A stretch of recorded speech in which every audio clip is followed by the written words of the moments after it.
দর্শক, আমি আজকে আছি ঝিনাইদহ জেলার কালীগঞ্জ উপজেলার গৌরনাথপুর কাদের কাকার আঙুর বাগানে।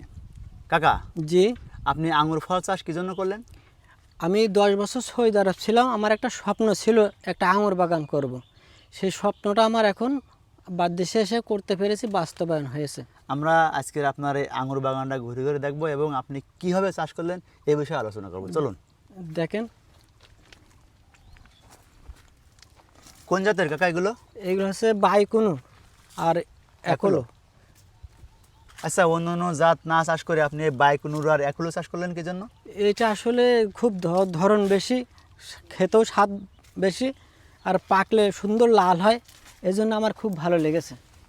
এই প্রথম বছর কি গাছে ধরেছে? জি জি, প্রথম বছরই ধরেছে। এত ফলন প্রথম বছরে? মার্শাল্লাহ। অনেকে কিন্তু বিশ্বাস করে না যে প্রথম বছরে এত ফলন গাছে হয়। জি না, বিশ্বাস করবেন এখানে দেখেন আপনার, আর আমি মিছে কথা বলবো কেন? এখনো তো পাকার উপযুক্ত হয়নি। এই কিছুদিন ভিতরে পেকে যাবে ইনশাল্লাহ।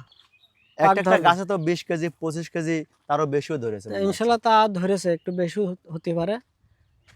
একটা গাছ থেকে আরেকটা গাছের দূরত্ব কেমন? 5 হাত আর বাই 5 হাত।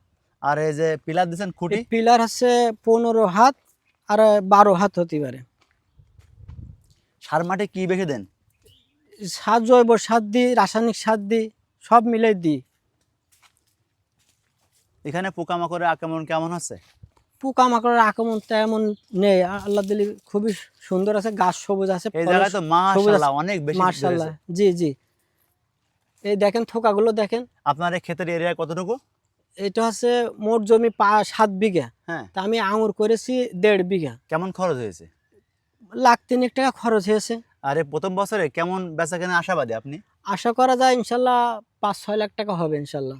তাহলে তো ভালো যে অন্যান্য ফসল চাষ না করে এককালীন সময় যদি 5 লাখ টাকা বিক্রি করা যায়, জি, তাহলে বিদেশ যে না গিয়েও না যে এই দেশের করাটা। মাটিতে বেশি উপার্জন করা জি যায়। জি স্যার, কাকা, আর একটা কথা বলি, বলে যে আছে এই যে আঙুর ফল আমরা অনেকে জানি যে বাংলাদেশের মাটিতে আঙুর ফল নাকি চাষ হয় না, এ বিষয়ে আপনি কি বলবেন? এটা সম্পূর্ণ ভুল ধারণা। আমাদের এই বাংলাদেশের মাটিতে সমস্ত আবাদি হচ্ছে। দেখেন আমার এই পাশে যা কমলা লেবু আছে, তারপরে পেয়ারা আছে, যে অনেক জাতের আমার এই কমলা আছে। এই যে আঙুর করেছি, আপনারা দেখেন সব কিছুতে ইনশাল্লাহ আপনার হয়েছে। এই মাটি কি?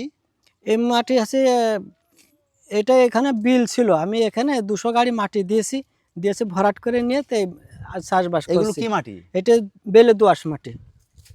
আচ্ছা, এই আঙুর ফল যখন হয় জি, তখন কি কি কাজ করতে হয়, যেমন কাটিং করা বা অন্য কোনো পরিচর্যা এগুলো? আমি কাটিং টাটিং কিছুই করিনি, আর এই গাছ কিছুটা কেটে ছেটে দিছি, দিয়ে তারপরে আল্লাহর রহমতে ওষুধ পানি দিছি, ফল ধরেছে। এখন তো দেখছি এতে তেমন একটা পরিশ্রম নেই, খুবই। তবে আমার মনে হয় আর একটু উঁচু করলে ভালো হতো, আমাদের মাথায় কিন্তু বেঁধে আছে। এটা আমি ওই যাদের দিয়ে হ্যাঁ? করেছি ওরাই আমার একটু নিচে করে দিয়েছে। তা আশা করা যায় আগামীতে এই আঙুর শেষ হয়ে গেলে এই পিলারগুলো আর একটু তুলে দেবো ইনশাল্লাহ। আসেন আমরা এই বাগানের দিকে আর একটু যাই, সামনের দিকে যাই। আমরা যে ফল ছিঁড়ে খেয়ে দর্শকদের বলবো জি। যে মিষ্টি কি টক, কিন্তু তার উপযুক্ত এখনো হয়নি। না, এই কিছুদিন পরে পাকবে, আপনারা আসবেন ইনশাল্লাহ, খাওয়াবো, আপনাদের বাড়িতেও নিয়ে যাবেন ইনশাল্লাহ। যারা নতুন চাষি তাদের উদ্দেশ্য কি বলবেন? এ নতুন চাষি যদি করে ইনশাল্লাহ সাকসেস হবে। হবে। জি জি। আচ্ছা, আপনার এই বাগানের ঠিকানাটা বলুন যদি কেউ ঘুরতে আসতে চায়। এটা হচ্ছে গৌরীনাথপুর গ্রাম। গ্রাম, কালীগঞ্জ, ঝিনাইদহ। দর্শক, আপনারা যদি কেউ এখানে এই বাগানে আসতে চান, ঠিকানা দেওয়া হয়েছে এবং উক্ত আমাদের স্ক্রিনের উপর নাম্বার দেওয়া আছে, আপনারা যোগাযোগ করবেন, চারাও পাবেন এবং বাগানে এসে আঙুর ফল খেতে পারবেন ফ্রি। সকলে ভালো থাকুন। আসসালামু আলাইকুম। ওয়ালাইকুম আসসালাম।